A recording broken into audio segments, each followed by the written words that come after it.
Les quotas sont nécessaires pour faire changer les mentalités. Imposer un quota qui ferait comprendre quelqu'un qui n'a pas la compétence n'aidera pas. Il est parfois nécessaire pendant un certain temps de montrer l'exemple avec des impositions.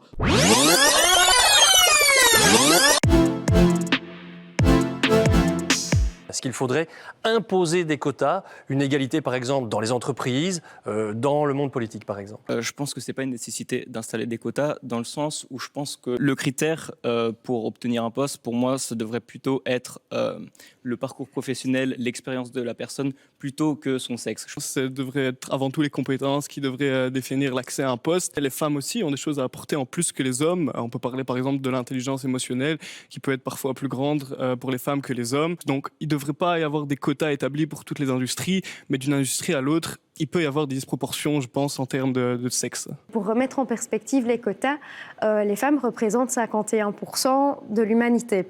Donc, quand j'entends l'argument de la compétence qui est mise sur la table de façon assez régulière, je pense qu'on peut trouver dans ces 51% de l'humanité à peu près le même ratio que dans l'autre moitié.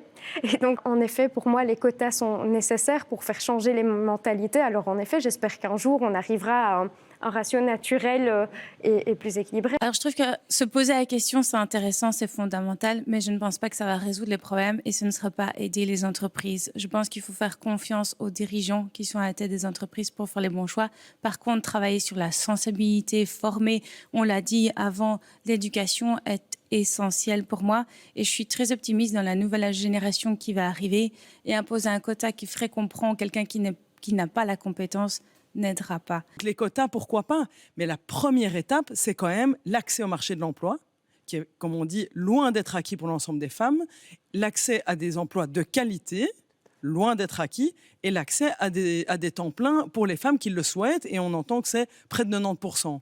Donc je pense que ces étapes-là, pour moi, sont déterminantes et prioritaires par rapport à la question des quotas. Le fait d'avoir introduit des quotas, par exemple, sur les listes électorales, a fait progresser le nombre de femmes dans les enceintes parlementaires. C'est clair et c'est net, et ça change la tonalité de l'hémicycle. Ça, c'est une chose certaine. Les quotas, ce ne sont pas que les quotas féministes. Hein.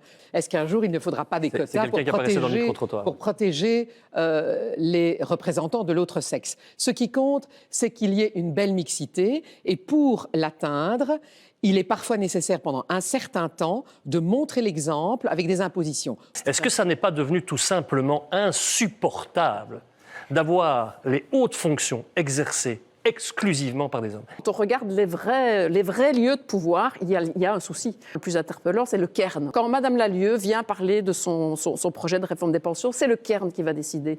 Quand on va discuter véritablement et de manière concrète de la réforme fiscale, c'est le cairn qui va décider. Et même avant le cairn, d'ailleurs, c'est les chefs de cabinet du cairn qui décident. Et qui sont ces chefs de cabinet du cairn?